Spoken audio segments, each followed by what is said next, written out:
Hello, my name's Chris. I'm from Goblin Sax. I'm actually a co-founder of Goblin Sax, along with 1KX and some other NFT experts.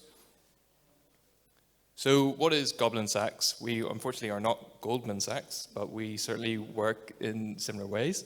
We're a DAO that predominantly provides liquidity to NFT holders through loan origination.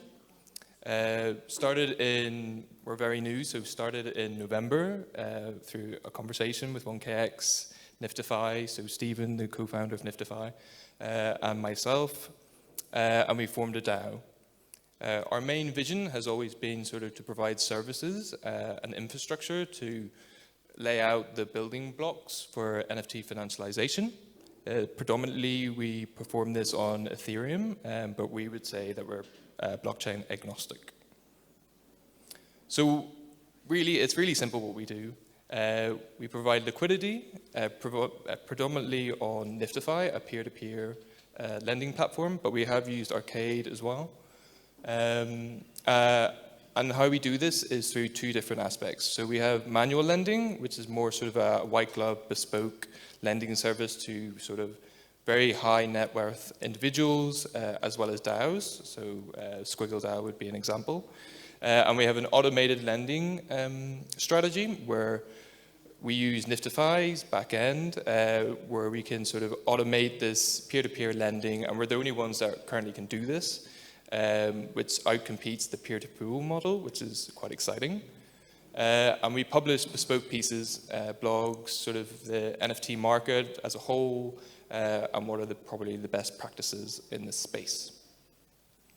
So our DAO overview, obviously we had the original core team, but we've sort of in our season 0, we onboarded around about 30 to 40 different people.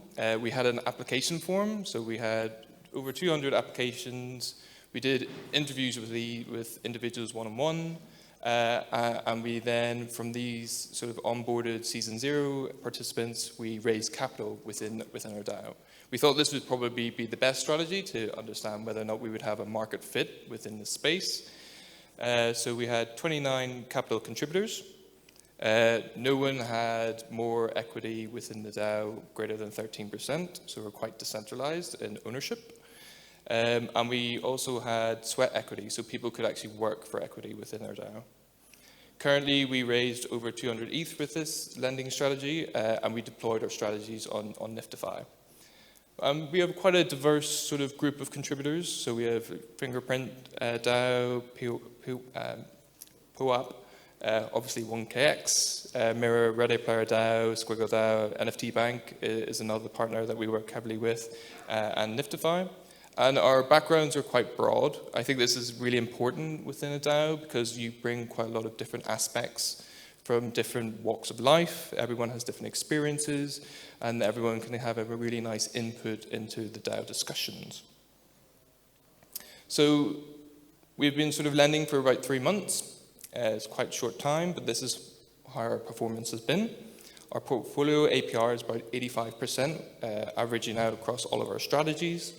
We've made roughly about 20 ETH in current actual profit, predicted about 25 ETH for now, but we can sort of annualize that ROI. So basically your return of investment around about 40% on your Ethereum. We've predominantly always had a lack of liquidity, so we've always managed to sort of have 100% of capital efficiency and increasing this each time. So you might, you can't see it on the board.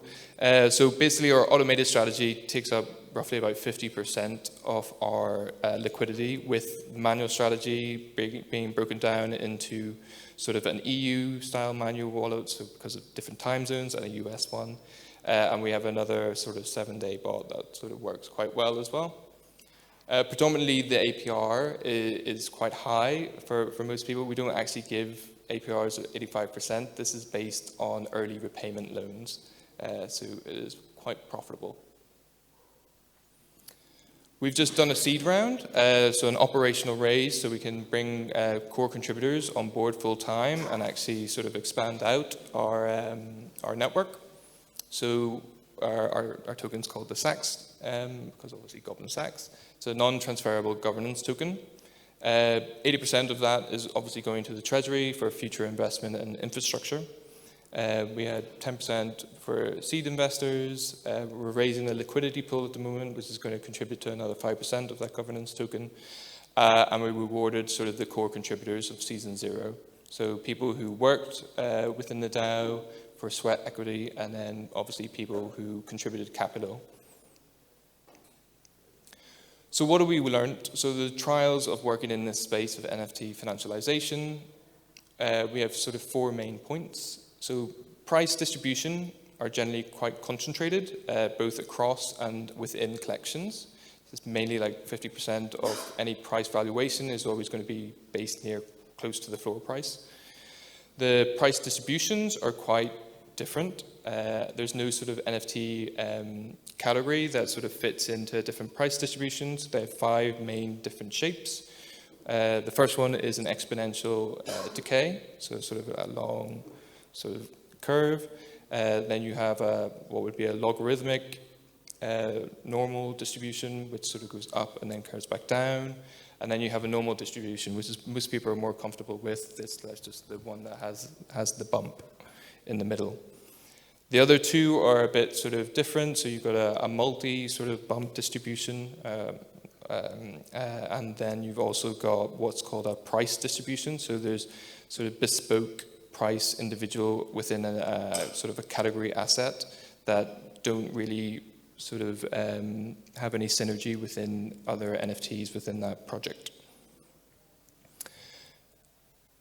Generally, the price distributions do remain quite consistent over time, which is interesting. So 75% of the price distribution stays across all time points that we've looked at.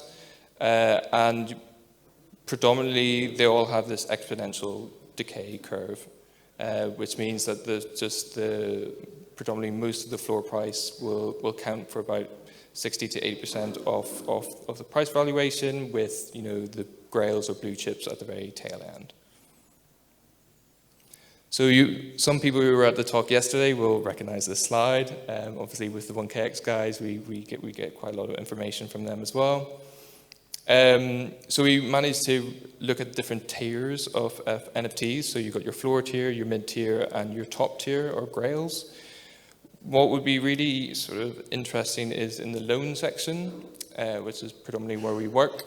The peer-to-peer model works best in mid and top tier, but we feel that our sort of strategy with automation of peer-to-peer will outperform the peer-to-pool model, which is basically the floor price model that you currently see in this space. So obviously we don't lend against everything. We have our own whitelist, and we sort of look at the general defaults on Niftify. So you can see with like LTV ranging between 20% up to 100%, what that sort of expected default rate would be. So 20%, you're expecting a low default rate, 5%. That increases all the way up to close to 10% at 60, and then exponentially increases, obviously, as you go closer to an LTV of 1. With our whitelist, our LTV default ratio is very small, so below 2% at 60%. So we think we've picked out the correct sort of NFT blue chips that we want to actually lend against and collateralize. We have our own sort of dashboard. It just makes sort of contribution easier, so we can display all of our loans. This is sort of what it looks like. So World of Women, CloneX, Cybercons, some of the NFTs that we've lent against. We also built our own sort of Discord. It's called Gringotts Bot. For those who might have not known, Gringotts was the original name before Goblin Sax. So this is really helpful for any manual users, because you can input any sort of OpenSea contract and get a price valuation from that within the Discord. So it's very, very usable. Some of the tribulations of working in a DAO is obviously governance. It's been mentioned several times.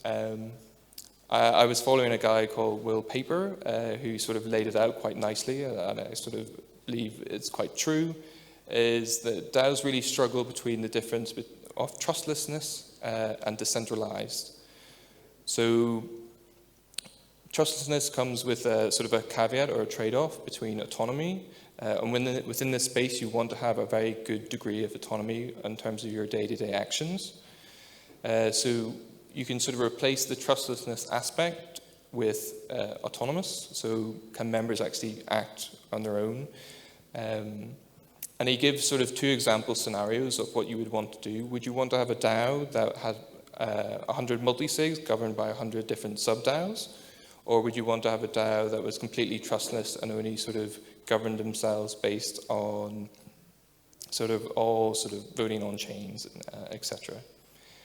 So I think, and we both sort of agreed that the first choice is the better choice because it gives you the ability to be very flexible within the space. It does give you a bit of structure, so you can have sort of autonomy of your day-to-day work, as well as being able to work within a greater organization.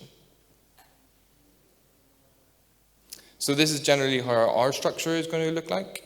So obviously Goblin Sax is our parental DAO, and we'll have our sub-DAOs. So the main one that we're obviously double down on is the automated liquidity hub. So this is our automated sort of ability to provide origination loans, but we're having an incubation side where we'll be able to design new products, mindshare, and apply some sort of synergy between our products. And they will be then rolled out as different sub-DAOs that have their own sort of ability to act and govern themselves. So our focus today at the moment has just been raising liquidity. So I've just said that our operational raise has just been finished, and now we're raising our LP raise. It's a semi-private sort of fund. We're doing sort of 250 ETH minimum. We're onboarding full-time contributors now, so we have, including myself, going full-time, and around about 5 to 10 part-time contributors. And if you're really interested in sort of knowing more, getting into this sort of financialization space and working with our DAO, please just get in touch. You can find us at our Discord or just find me here. And with that, it's a very short talk. So it's just onwards and upwards. Our motto is alone is alone. And thank you for listening.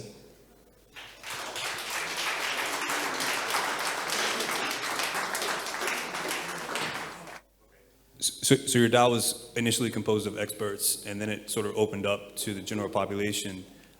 When it comes time to make decisions about, like the whitelist, for example, what you're going to lend against. I'm from America, so I know the Achilles heel of democracy is you need your population to sort of be really educated about what they're voting on, right? So if the experts decide what the whitelist is, and they say we're only going to loan against these assets, that's sort of centralized, right?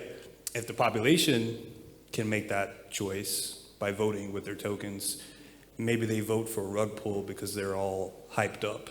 So how do you balance that? It's a very good question. It's one of these things that you sort of you vote for leaders essentially. So everything can be a democracy. So you can vote for someone who represents your viewpoint, and ideally, in an ideal world, would be an expert within that field. I'd probably be against going down the route of everyone would have who are not educated enough to vote in these things. And one of the problems in DAOs at the moment is voter apathy. So you don't want that sort of scenario where they're going to vote for a rug pull, for instance, because generally our take is that we want to make sure that anything that we sort of whitelist is a decent collateralized, has enough liquidity within the space already before we even lend against it. And I don't know if that answers your question at all, but awesome. Thank you very much.